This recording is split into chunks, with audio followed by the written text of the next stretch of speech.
Halo semua, terima kasih sudah mengunjungi channel Gadgetoba News. Pada kesempatan kali ini, tim Gadgetoba News akan mewawancarai BPBD Dairi, yaitu Badan Penanggulangan Bencana Daerah Kabupaten Dairi, seputar tentang informasi potensi bencana alam di Dairi dan mitigasinya. Oleh karena itu, mari kita saksikan wawancara berikut ini. Kita pergi dulu ke kantornya. Selamat siang Pak Manik dan Pak Ferry. Pada kesempatan kali ini kami berterima kasih dari Gadgetoba sudah diberikan kesempatan untuk melakukan wawancara kepada Bapak sekalian. Dan pada siang hari ini kita akan membahas tentang informasi dan penyuluhan mitigasi bencana alam di Dairi. Sebelum kita masuk ke wawancaranya, kami memberikan sekilas informasi tentang geografis Dairi dulu. Memiliki luas sekitar 191.625 hektar, yaitu sekitar 2,68% dari luas Provinsi Sumatera Utara, dan terletak di sebelah barat laut Provinsi Sumatera Utara. Nah, sebagian besar tanahnya itu terdiri dari gunung-gunung dan bukit-bukit dengan kemiringan bervariasi sehingga terjadi iklim hujan tropis. Pada umumnya, Kabupaten Dairi berada pada ketinggian rata-rata 700 sampai 1.250 meter di atas permukaan laut, dengan penjabarannya seperti berikut. Kecamatan Tigalingga, Kecamatan Siempat Nempu, dan Kecamatan Silima Pungga terletak pada ketinggian antara 400 sampai 1.360 meter di atas permukaan laut, dan Kecamatan Sumbul, Sidikalang, dan Kecamatan Tanah Pinem berada pada ketinggian 700 sampai 1.600 meter di atas permukaan laut. Nah, Kabupaten Dairi merupakan sebuah kabupaten di Provinsi Sumatera Utara yang tergolong rawan bencana. Hal ini terlihat dari perbedaan kontur. Di tiap daerah yang berbeda, curah hujan yang tergolong tinggi, kondisi batuan penyusun yang berumur tua, dan permukaannya lapuk, serta berada di zona patahan aktif. Meskipun rawan bencana, kabupaten ini memiliki sumber daya alam yang dapat meningkatkan perekonomian masyarakat dari hasil pertanian, perkebunan, perikanan, pariwisata, bahkan tambang. Seperti yang ada di slide ini, kalau misalnya daerah Dairi itu kaya akan potensi tambang, ada seng, timah, timbal, perak, bahkan emas, dan batu geliance seperti batuan gamping dan batu padas. Nah, menurut pemaparan Wakil Bupati Dairi, Jimmy Ael Siombing, dalam acara sosialisasi penanggulangan bencana tahun 2019 di Aula Pusdi Prasidikalang, dari 33 kabupaten seprovinsi utara, Dairi menempati peringkat 11 dari 33 kabupaten tersebut. Sedangkan di tingkat nasional menempati peringkat 425 kabupaten atau kota se-Indonesia. Namun, untuk memajukan daerah ini, kegiatan ekonomi serta pembangunan harus tetap dilaksanakan dengan memperhitungkan aspek kebencanaan. Nah, ancaman bencana yang berisiko tinggi di daerah Dairi kita berupa gempa bumi, angin puting beliung, tanah longsor, kebakaran, dan banjir bandang. Beberapa bencana alam ini sudah terjadi di kabupaten ini. Pertama, ada contoh kasusnya itu gempa di Dairi pada tahun 2011, tanggal 9 September. Gempa skala 6,7 skala Richter pada dini hari pukul 00.55 WIB. Pusat gempanya di Singkil, Nanggro Aceh, Darussalam. Catatan kerusakan menurut data BPBD Sumut, ada 735 unit rumah yang rusak di 4 kecamatan. Di Kecamatan Layeparira sendiri ada seorang warga yang tewas akibat tertimpa reruntuhan bangunan. Dan di penjabaran dari 735 unit ini ada di sini ada Kecamatan Brampu 243 unit bangunan, Layeparira 385 unit bangunan, Siempat Nempu dan Kecamatan Sipinjo 107 unit. Dan kerugian yang timbul akibat peristiwa ini diperkirakan mencapai 43,1 miliar. Dan yang kedua itu ada puting beliung. Ini terjadi di Desa Siboras, Kecamatan Sumbul, terjadi pada pukul setengah 4 sore pada tanggal 26 Februari 2018. Catatan kerusakannya satu warga tewas dan beberapa terluka akibat tertimpa puing bangunan. Dan ratusan rumah warga, sebuah gereja, dan 3 sekolah rusak. Dan yang ketiga itu ada longsor di Jalan Nasional Aceh Medan di Dairi, di mana jalan ini tertimbun dan dampaknya lalu lintas terhambat. Ini juga ada longsor di rute Kabupaten Karodairi yang terjadi di lokasi hutan lindung Layai Pondong, Kecamatan Silagi Sabungan.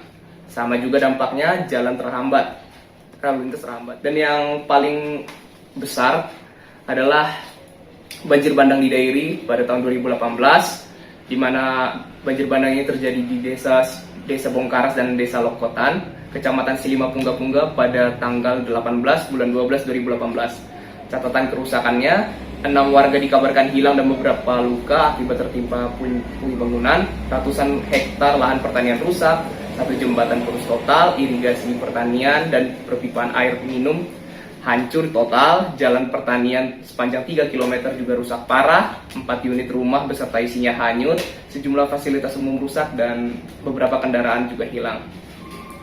Jadi berdasarkan kejadian tersebut perlu adanya informasi mengenai potensi bencana alam Dairi secara ilmiah, serta bagaimana kegiatan mitigasinya dan penyuluhannya supaya pemerintah daerah dan masyarakat memiliki kesadaran, kemampuan, serta menekan rasa takut dalam menghadapi potensi bencana alam yang terjadi.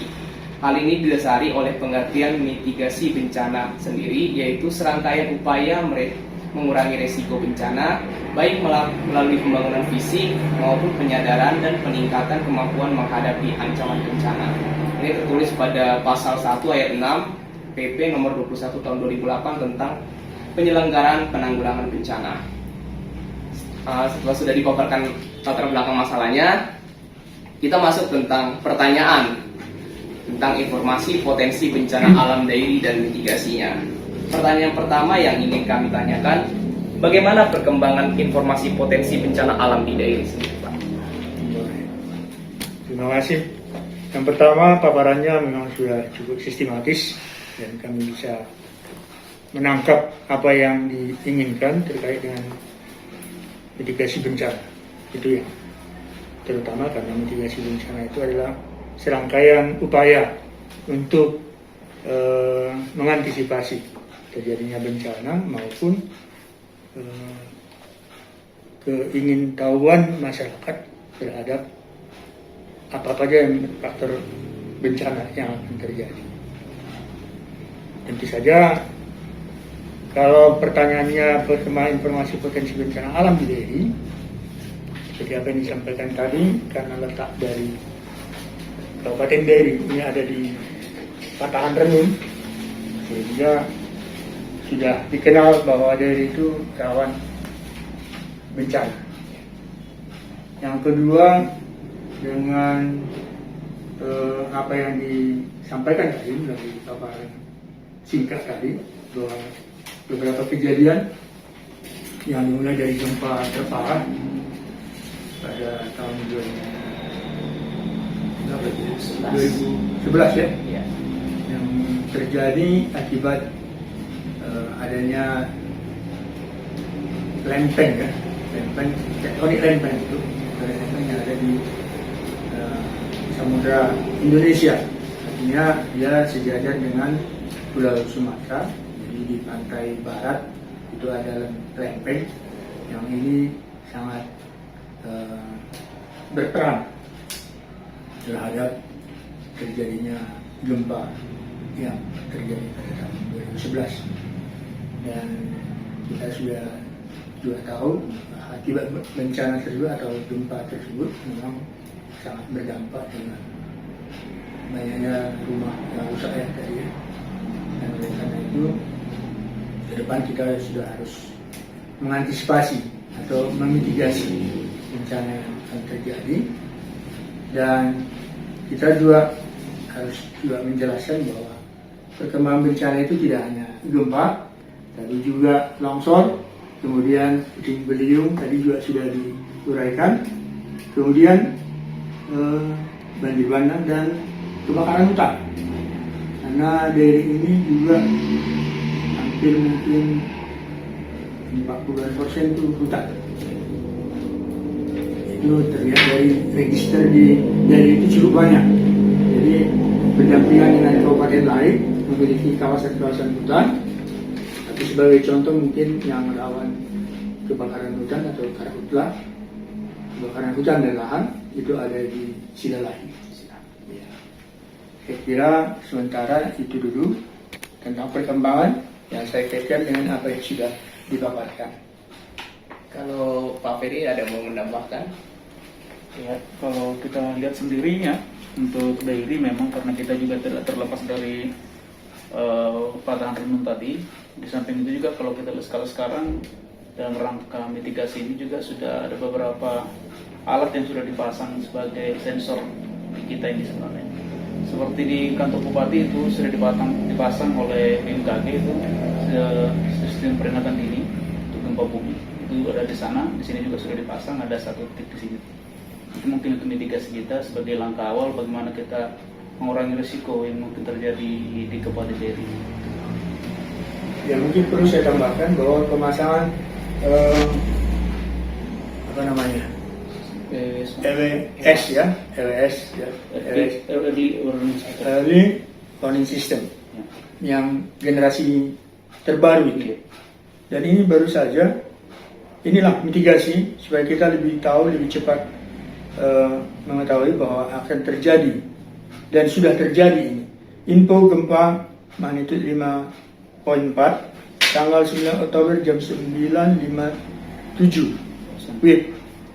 Jadi jam 9 tadi sudah ada gempa, tapi ini kebetulan masih dicakup seluruh Indonesia. Jadi gempa yang ada di barat daya Buton Selatan, Sulawesi Tenggara ini juga sudah terkirim ke kami. Nah, itu salah satu mitigasi bencana. Terima kasih. Oke, berarti kita sudah bisa masuk ke pertanyaan nomor 2. Ya.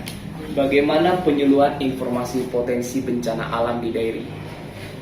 Mungkin bisa dimulai dari Pak Abang. Ya, terima kasih. Ya, bagaimanapun juga kalau dalam penyuluhan ini kan harus berpedoman kepada bagaimana kita penanggulangan bencana perusahaan bersama ya. Seperti kita sendiri ketangani apa yang terjadi sekarang untuk masa pandemi COVID, kita ambil aja perspektifnya itu. Pandemi COVID sendiri itu ditangani oleh 5 yang disebut dengan pentahelix ya. Pemerintah, dunia usaha, masyarakat, kemudian media, ditambah lagi dengan tenaga ahli atau tim ahli atau pakar. Jadi sebenarnya itu kolaborasi kita bersama, bagaimana kita bisa kerjasama untuk memberikan penyuluhan yang baik kepada masyarakat. Dan memang di samping itu juga Kabupaten Deri kita sendiri ada ketentuan-ketentuan yang sudah kita jalankan, seperti yang dibuat oleh kebijakan dari BNPB untuk membentuk desa-desa tangguh bencana. Jadi desa tangguh bencana kita sampai saat ini sudah dibentuk 30 di 30 desa yang berbeda. Jadi itulah bagian dari penyuluhan kita, dan kita berharap itu tadi lintas Pentahelix tadi bisa bekerja sama memberikan penyuluhan yang tepat dan benar. Di samping itu juga kita juga berharap agar ke depan kita lebih memanfaatkan teknologi yang ada sekarang. Itu harapan kita ke depan. Seperti tadi disampaikan Pak Kepala Badan, memang bagaimanapun juga pemerintah pusat sudah memberikan stimulan ke kita walaupun hanya sebagai kita sebutkanlah itu prototype ya, memberikan peringatan dini kepada beberapa orang stakeholder di sini. Tapi itu juga maunya kita bisa kita tularkan untuk kita tindak lanjut ke masyarakat, kira-kira itu harapan kita ke depan. Mungkin ada yang perlu saya tambahkan, dengan terbentuknya 30 desa tangguh bencana, ini merupakan agen kita untuk menginformasikan, mensosialisasikan bahwa kita harus siap menghadapi akan terjadinya bencana, sehingga mereka sudah dibekali dengan berbagai kalau kita bilang semacam simulasi kalau terjadi gempa, mereka sudah bisa aktif langsung dengan situasi. Bagaimanapun kalau bencana itu datang kan tidak bisa diperkirakan, tapi dengan kondisi daerah yang memang sudah daerah yang rawan gempa, tentunya ini sudah kita persiapkan. Walaupun mungkin tidak 30 desa itu semuanya punya kompetensi yang sama. Jadi dari 30 desa tangguh bencana ini bisa disebutkan beberapa Desanya? Iya, nama desanya. Yang paling dekat di sini Leparega ya? Leparega, Stinjo, Stinjo. Itulah beberapa 30 desa itu sudah kita bentuk.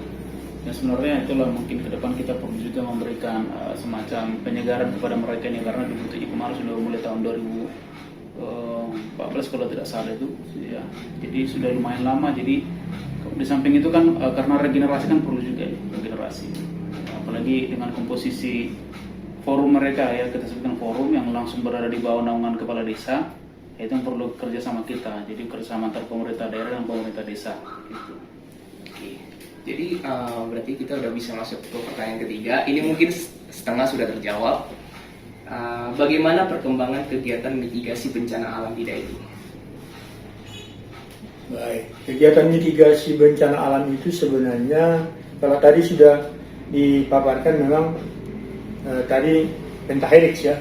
Dulu pun waktu masih triple helix ya, artinya pemerintah, kemudian universitas atau apa istilahnya? Masyarakat dulu. Nah, masyarakat baru Indonesia. ya. Nah, sebenarnya jauh sebelum ada kalau di daerah ya, sebelum ada Badan Penanggulangan Bencana Daerah, kebetulan kan sudah ada dinas pertambangan dan lingkungan hidup itu di awal. Dinas pertambangan itu ada membidangi bidang geologi.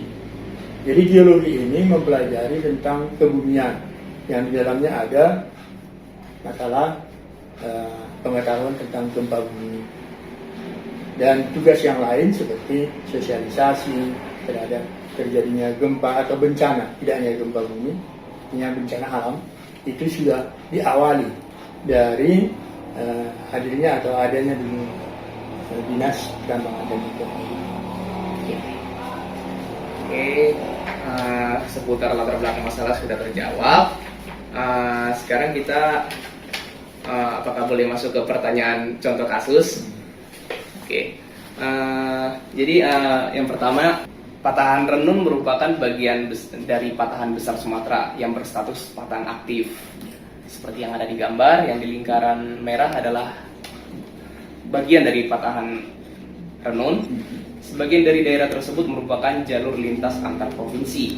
Bagaimana perkembangan potensi bencana di sekitar patahan Renun serta tindakan mitigasi bencana yang sudah dilakukan? Yang pertama, pertanyaan terkait dengan dampak adanya patahan Renun, bahwa terjadinya gempa ini kan tidak bisa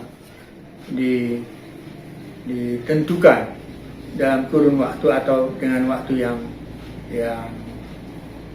ada gitu kan. Jadi gempa itu kan sebenarnya hanya bisa diprediksi akan terjadi ketika ada tanda-tanda. Nah, kalau keberadaan patahan Renun itu memang memicu akan terjadinya longsor, kemudian akan terjadi semacam perpindahan satwa. Sama halnya dengan kalau terjadi letusan gunung api, itu ada tanda-tandanya.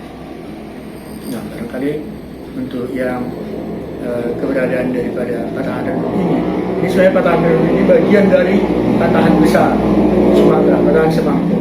Tapi yang berdampingan langsung ini ada patahan Batang Toru, ya, Batang Toru yang ada di Tapanuli Tengah maksudnya, dan kejadian 2006-2007 itu yang mengakibatkan yang mengakibatkan gempa yang ada di Tarutung itu adalah patahan Batang Toru itu. Nah, yang hal seperti ini mungkin saja terjadi di daerah diakibatkan oleh patahan Renun tadi. Tetapi kalau tadi yang terjadinya gempa, ya, kan patahan ini bisa mengakibatkan gempa karena bergeser, kemudian terjadi pergerakan. Pergerakan itu namanya gempa. Nah, gempa yang terjadi 2011 itu bukan karena patahan Renun, tetapi patahan atau lempeng yang bergerak di Samudra Indonesia. Itu yang memanjang dari Aceh, artinya dari pulau apa yang di Aceh, kemudian masuk ke Nias, terus sampai ke bawah ke Pulau Simeuleuh sama pulau yang di Sumatera Barat nih, pulau apa namanya, Siberut, sampai ke Enggano ke bawah. Ya. Pak Ferry mau menambahkan? Ya, kita sangat bersyukur sekali ya kalau misalnya saat ini juga menjadi kawasan strategis nasional pengembangan wisata ya, Danau Toba gitu.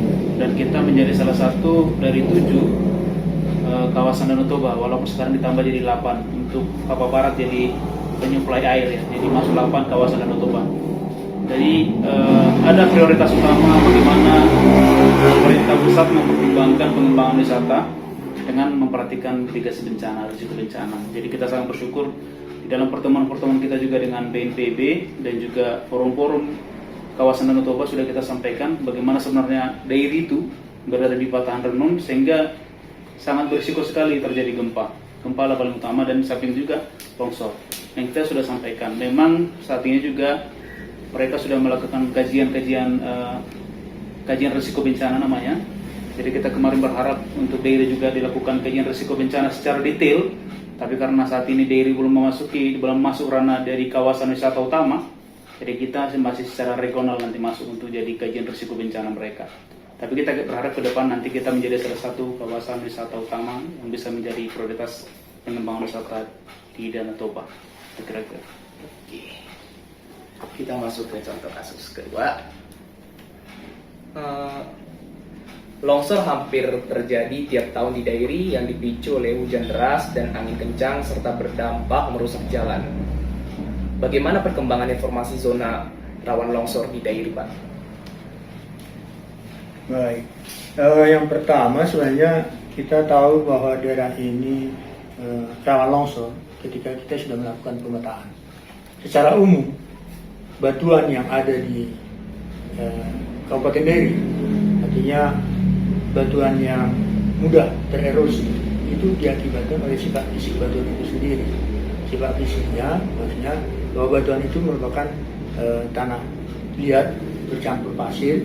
Kemudian ini semua hasil letusan gunung api zaman dulu, artinya vulkano yang besar, Toba, yang vulkano Toba itu yang meletus pada 74.000 tahun yang lalu ya.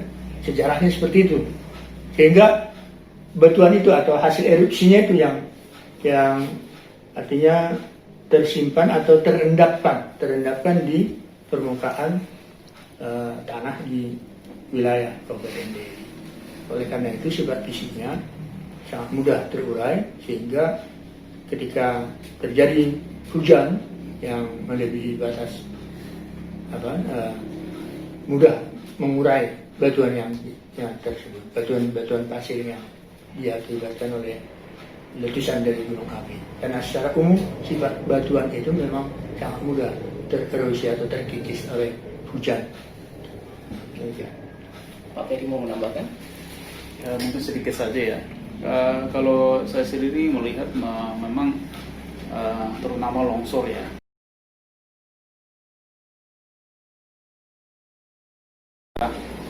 Tanah Pinem itu memang liat, jadi risiko bencana sangat tinggi untuk longsor. Tapi bagaimanapun juga kalau kita lihat kondisi sekarang, ya bersyukurnya longsor-longsor yang terjadi artinya tidak terlalu dekat dengan pemukiman. Kendati memang rata-rata longsor yang terjadi itu adalah jalur-jalur perjalanan, jalur-jalur jalan yang terkena. Ya, kita hanya berharap ke depan kita lebih aktif lagi memetakan dan kita juga berdayakan masyarakat memberikan informasi yang lebih detail risiko bencana yang mungkin bisa terjadi dan mungkin mereka juga sudah tahu sebenarnya. Dan itu bisa kolaborasi kita ke depan bisa memberikan susunan kira-kira memetakan apa yang akan bencana yang mungkin terjadi di wilayahnya masing-masing. Kita sebagai leading sektor lah untuk mengumpulkan bahan itu, memberikan nanti pemetaannya dan kita bisa memberikan strategi bagaimana menanggulangi ke depan. Jadi itu bisa seperti itu. Tadi juga menyinggung masalah daerah Tanah Pinem ya. Tanah Pinem dan Gunung Stember itu kalau misalnya dilihat secara geologis itu hampir sama itu jenis batunya. Jadi studi kasusnya beberapa daerah di Kabupaten Dairi itu berdiri di atas batuan gamping atau kapur yang sudah tua. Di antara daerah tersebut seperti di Kecamatan Gunung Stember, masyarakat menggunakan Bukit Gamping sebagai lahan pertanian. Banyak bagian dari Bukit Gamping tersebut melapuk sehingga tidak jarang bongkahan batu jatuh dari atas bukit dan itu terlihat di pinggir-pinggir jalan. Bagaimana pandangan BPBD Dairi terhadap hal ini serta apa yang menjadi tindakan nyata untuk mengurangi potensi bencana di daerah tersebut? Seperti digambar ini Pak, batu gamping yang seperti ini kan bukit kapur gitu. Jadi masyarakat setempat itu menggunakan gunung ini sebagai lahan pertanian. Nah, seperti daerah seperti ini semuanya adalah batu kapur yang tersingkap ke atas dan masyarakat sebenarnya sudah memagarinya, tapi dengan tali rafia gitu, sehingga ya tali rafia kan tidak kuat gitu. Jadi kira-kira bagaimana pandangan BPBD? Ya, yang pertama tadi kalau kita bicara sudah mengenal batu gamping, berarti kan jenis-jenis litologi atau batuan yang menyusun bumi ini paling tidak kita sudah tahu. Yang kedua, kenapa batuan, sebagai contoh mungkin ini di daerah Gunung Stender, di mana litologinya atau batuan penyusun perbukitan itu terdiri dari batu gamping.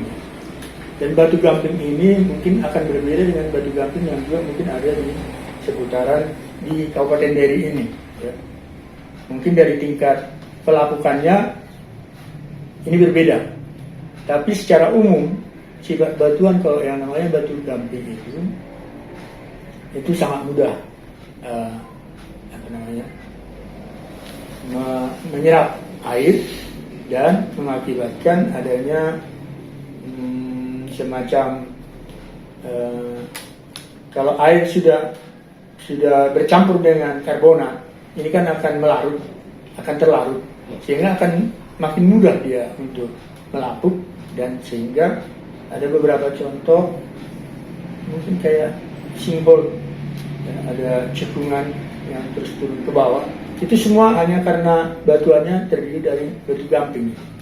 Jadi adanya cekungan tadi itu awalnya mungkin hanya cekungan kecil, tapi karena air masuk meresap, ini makin cepat dia melarut sehingga makin turun batuan yang dalam bentuk cekungan tadi. Itu contoh simbolnya itu. Nah, kalau tadi ini di perbukitan ada kemungkinan longsor batuannya. Ini sebenarnya yang namanya batuan gamping itu dia tidak merekat semua gitu. Jadi ada aja mungkin bongkah namanya di dalam satu batuan itu, sehingga bongkahnya itu yang keluar dari batuan induknya, kira-kira seperti itu. Pak Ferry mau menambahkan? Ya, sedikit ya. Ya, kalau secara bencana ini ya, kenali bahayanya, kurangi risikonya.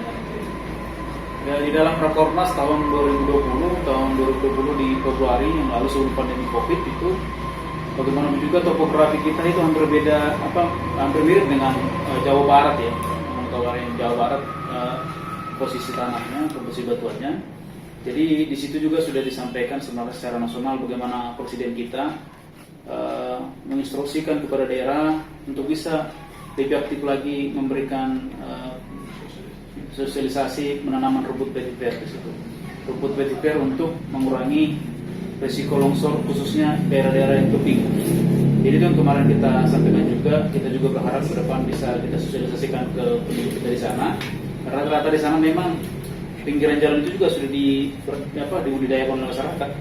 Lumayan kalau misalnya tumbuhannya atau tanamannya yang berakar ini kan, tapi rata-rata berakar tunggal pula itu, jagung ya kan. Notabene sangat rentan untuk mengikis tanah. Tapi kita berharap ke depan nanti bisa kita lebih kembangkan lagi, dan kita juga mencoba melihat vetiver itu. Kita coba kemarin ke provinsi, mungkin provinsi juga lagi berusaha untuk memenuhi kebutuhan kabupaten kota. Tapi kita ada sedikit di sini.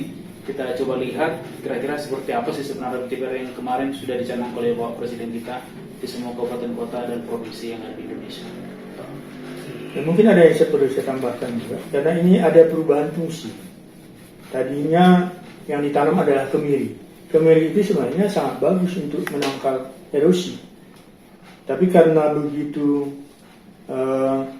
demand terhadap jagung, artinya yang tadinya lereng itu sudah ditanami oleh kemiri, sekarang berubah jadi jagung. Bahkan sebagian kalau kita sampai ke Lianjin sana, pisang pun sudah banyak ditanam di daerah-daerah yang sebenarnya sudah rawan longsor kan gitu. Ya. Jadi Kabupaten Dairi itu memiliki banyak potensi tambang seperti batu gamping yang di peta ini ada Teluk Sedaut, batu padas biasanya di sekitaran Sungai Layanun, ada bahkan logam seperti seng, timah hitam dan perak yang sekarang sedang kontroversial sekali, yaitu di daerah Sukokomil, di Kecamatan Silimapunga, dan bahkan emas gitu yang sering dipermasalahkan oleh polisi karena tambang liar di daerah Pegagan Hilir. Nah, beredar informasi di lingkungan masyarakat tentang bahaya penambangan di daerah patahan aktif, serta kegiatan penambangan akan memicu kembali bencana besar seperti banjir bandang Dairi tahun 2018. Ini banyak sekali tersebar di website Pak, di internet. Jadi bagaimana pandangan BPBD Dairi terhadap hal tersebut? Baik, tadi di awal pun kita sudah bicara bagaimana penyelenggaraan penanggulangan bencana melalui mitigasi. Kalau Dairi itu kaya akan sumber daya alam, akan sumber daya mineral. Sebagai contoh yang disampaikan tadi ada mineral logam, seng, kemudian timah hitam, dan bahkan emas, ya, emas yang ada di Bandar Hutausam atau di Pegagan Hilir. Kemudian ada juga batu gamping, ya. Batu gamping ini adalah batuan yang dulunya lingkungan pengendapannya adalah laut, sehingga terangkat menjadi batu gamping. Karena batu gamping ini pada umumnya, dan disebut batu gamping karena memang ada lingkungan pengendapan laut di mana fosil-fosil laut itu ada di batu itu. Itu makanya kita indikatornya adalah bahwa itu dulunya laut. Kemudian satu lagi tadi ada batuan yang di Layanun, ya, batuan padas, batu padas namanya, atau persisnya itu sebenarnya nama batuan itu batuan hasil letusan gunung api tadi, ya, tupa namanya itu, tupa yang terdiri dari lapisan yang terpatri, ya. Kalau terpatri itu kan berarti ada yang sudah dipatri, dia keras, kemudian ada juga yang masih halus-halus gitu, jadi berdampingan dia, berselang-seling. Nah, kenapa ini juga bisa dimanfaatkan mulai dari batu padas? Karena batu padas itu hampir mendominasi daerah Kabupaten Dairi ini dan mudah diambil karena banyak yang tersingkap, banyak di lereng-lereng kecil saja, mungkin terus kelihatan itu. Itu tadi, karena sifat batuannya mudah terkikis, mudah terosi, sehingga dia akan muncul. Nah, yang diambil sebenarnya welded tuff-nya itu, tupa yang terpatri namanya, tupa yang sudah agak mengeras itu. Nah, itulah menjadi lapisan untuk pengerasan jalan. Itu digunakan. Yang kedua, tadi batu gamping. Batu gamping ini memang sebenarnya primadona, ini menjadi sumber pendapatan juga, ya. Ini kalau kita bicara tentang ekonomisnya bahan tambang tadi atau batuan tadi, karena ini di Dolok Siraut, ya, yang sudah kita kenal, dan bukit itu kelihatan makin tahun makin, tentu saya sudah makin berkurang. Tapi pertanyaannya, sampai kapan itu habis, kan gitu. Dan itu sudah dilakukan penambangan mungkin sudah 50-60 tahun yang lalu sudah mulai dilakukan penambangan di sana. Nah, keberadaan timah hitam seng ini juga yang sekarang diusahai oleh PT Dairi Prima Mineral.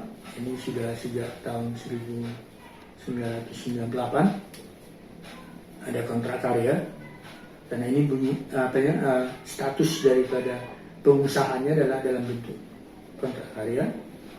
Sekarang ini walaupun sudah melalui slowdown, ya, dari 98 sampai sekarang, ini masih akan terus mereka melakukan tahapan-tahapan selanjutnya itu sampai ke operasi. Nah, kalau dikaitkan dengan penambangan ini, bagaimana mengantisipasi, karena ini berada di wilayah patahan atau sesar, ya. Sama seperti apa yang saya sampaikan tadi di awal, mitigasi bencana ini pun sudah harus dilakukan ketika memulai perencanaan untuk industri tambang tentunya, kan. Nah, setelah dilakukan pengkajian, kemudian ada studi kelayakan, dan akhirnya harus memenuhi persyaratan untuk mendapatkan izin dengan melaksanakan studi lingkungan AMDAL. Jadi di dalam AMDAL itu sebenarnya ada pengkajian baik secara ekonomi, kemudian teknis. Nah, teknis ini tentu saja ada kaitannya karena ini tambang, ada di pertambangan atau energi sumber daya mineral. Yang tadi saya sebutkan, ada salah satu bidang atau sektor yang khusus mengetahui bagaimana keterlibatan mineral tadi dikaitkan dengan bahaya bencana ya, dari badan geologinya gitu. Nah, ini sebenarnya sudah dipelajari jauh sebelum ada Badan Penanggulangan Bencana atau BNPB. Nah, kembali lagi tadi bahwa ada banyak terdapat mineral maupun batuan yang ada di Kabupaten Dairi. Ini kita patut bersyukur, tetapi kita tentu saja dari awal juga harus mengawali dengan kesiapsiagaan kita, kemudian harus kita cegah, kita mitigasi. Semua ini kan sudah dilakukan sesuai dengan peraturan yang sudah dituangkan dalam undang-undang, bahkan PP-nya pun sudah ada untuk penanggulangan bencana. Tetapi secara teknis dari mengenai industri pertambangan, saya kira ini sudah dilalui.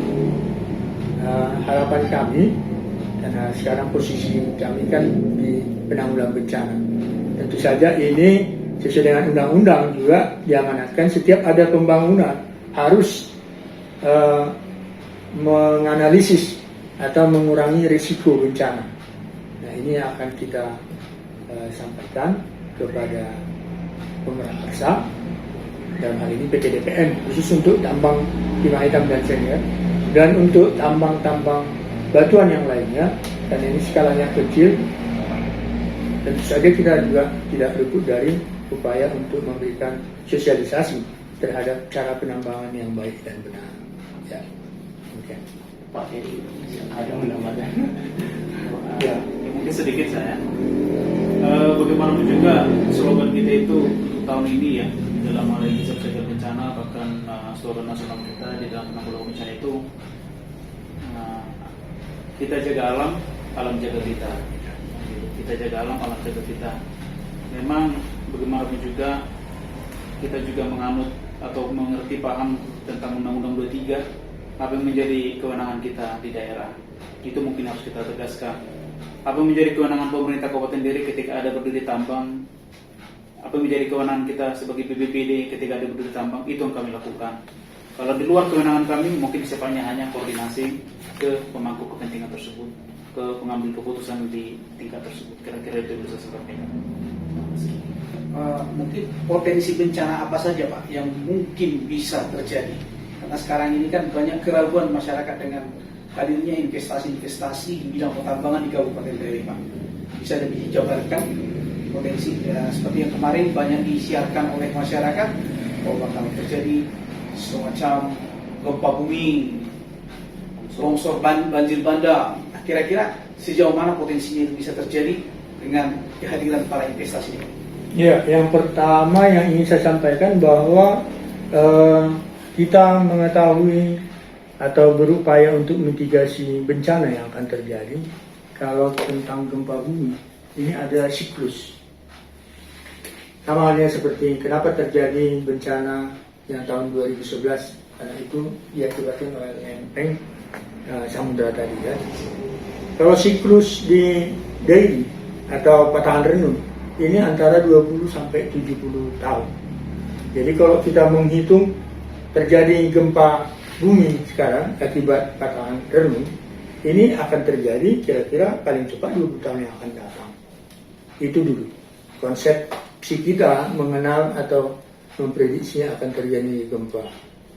Nah, terjadinya gempa ini kan karena alam, tapi karena manusia ya, atau oleh karena gempa ini dipicu sehingga akan terjadi longsor. Nah, kemudian longsor ini kenapa bisa terjadi walaupun sebenarnya kekuatan daripada gempa ini seharusnya tidak mengakibatkan longsor. Ini sebenarnya sudah bertahun-tahun bahwa aktivitas manusia di yang mengakibatkan longsor tadi ini mungkin sudah hutannya sudah mulai berkurang kan gitu ya, sehingga yang tadinya masih bisa bertahan, batuan yang tadinya masih bisa dipertahankan di sekitar patahan tadi ini masih bisa bertahan, tapi karena seperti yang saya sampaikan aktivitas manusia bisa saja mungkin memicu daripada terjadinya longsor ini langsung. Mungkin sedikit saya tambahkan juga ya. Seperti tadi kita sampaikan, penanggulangan bencana adalah tanggung jawab bersama. Di sini kita sampaikan kalau memang ada dunia usaha yang melakukan penambangan, kita juga sudah menginformasikan dan menyampaikan kepada mereka, mari sebelum kita membuka atau berusaha di situ, lakukan kajian risiko bencana. Dan bagaimanapun juga harus ada kontribusi positif dari berdirinya tambang ataupun di situ kepada masyarakat, bukan cuma kepada pengusahanya. Harus memberikan edukasi juga kepada masyarakat, mensosialisasikan ini loh bencana yang mungkin terjadi di sini. Jadi kami sudah melakukan mitigasi, kami sudah melakukan strategi bagaimana nanti pencegahan atau mengurangi risiko yang mungkin terjadi di perusahaan ini bahkan ke masyarakat yang ada sekitar. Kira-kira itu kami sampaikan. Kira-kira Pak, langkah-langkah apa saja yang sudah dilakukan oleh BPD Kabupaten Dairi sekaitan dengan banyaknya isu-isu dan aksi-aksi yang bergerak melakukan semacam penolakan dengan asumsi tadi terjadinya gempa bumi dan banjir bandang. Langkah-langkah yang sudah dilakukan oleh BPD dan seperti apa kita ke depan? Yang pertama, seperti apa yang saya sampaikan di awal, bahwa sebenarnya kejadian banjir bandang maupun gempa bumi kan kita hanya mengetahui setelah ada terjadinya gempa bumi baru kita menganalisis. Yang kedua tadi banjir bandang, kita tidak bisa menyatakan bahwa akibat penambangan terjadi banjir bandang. Kalau kita lihat dari tutupan lahan atau geografis yang ada di sekitar banjir bandang ini, kan sebenarnya kawasan hutan itu sudah mulai berkurang, sehingga dengan hujan yang semakin deras, faktor iklim dan cuaca ini sangat memicu terjadinya longsor sehingga mengakibatkan banjir bandang, menghanyutkan semua bahan atau pohon-pohonan dan lain sebagainya yang dari daerah yang sudah sangat kritis. Itu terkait dengan tadi risiko bencana akibat akan dibangunnya pertambangan di wilayah Kabupaten Dairi. Kemudian ada hal yang memang harus kita sikapi terkait dengan apa yang kami sampaikan terdahulu, bahwa di awal semua ini kan sudah melalui kajian. Jadi pada saatnya dia harus mematuhi aturan. Kalau dulu sudah harus mengikuti atau mematuhi aturan tentang perlindungan lingkungan pada tahun yang bersamaan ada keluar PP 27 tentang pengelolaan lingkungan dan bahkan untuk izin lingkungan, itu lebih dahulu sudah dilakukan sesuai dengan persyaratan secara teknis untuk menyusun kelayakan teknis lingkungan maupun dalam rangka pembuatan AMDAL-nya, dokumen AMDAL-nya. Tadi kita tanyakan langkah-langkah yang sudah dilakukan oleh BPD sekaitan dengan banyaknya aksi-aksi penolakan yang konon katanya tadi bernaung di bawah terjadinya gempa bumi dan banjir bandang. Nah, apalagi setakat ini kita memasuki musim penghujan, curah hujan yang cukup tinggi. Kira-kira apa langkah-langkah yang akan dilakukan oleh Badan Penanggulangan Bencana Kabupaten Dairi sekaitan dengan rencana mitigasi bencana khususnya di wilayah-wilayah yang kita sebut tadi, terkhusus di wilayah pertambangan yang saat ini menjadi salah satu investasi terbesar yang ada di Kabupaten Dairi. Ya, yang kita sudah terbitkan adalah pemetaan risiko bencana ya. Jadi sudah ada, melalui keputusan Bupati juga sudah terbit bahwa kita sudah memetakan risiko bencana yang ada di Kabupaten Deri, artinya masih secara umum. Nah, kemudian langkah-langkah selanjutnya kita akan berupaya seperti tadi, karena sudah ada undang-undang tentang penanggulangan bencana yang di dalamnya sebenarnya ada pasal atau ayat yang menyatakan sama seperti di AMDAL, artinya setiap ada pembangunan atau ada kegiatan baru itu harus melalui pengkajian. Nah, untuk pengkajian tentang analisis risiko bencana, nah ini yang mungkin kalau menurut kami akan kami upayakan supaya pihak PT DPM yang akan melakukan kegiatan di sini harus berupaya untuk membuat analisis risiko bencana itu.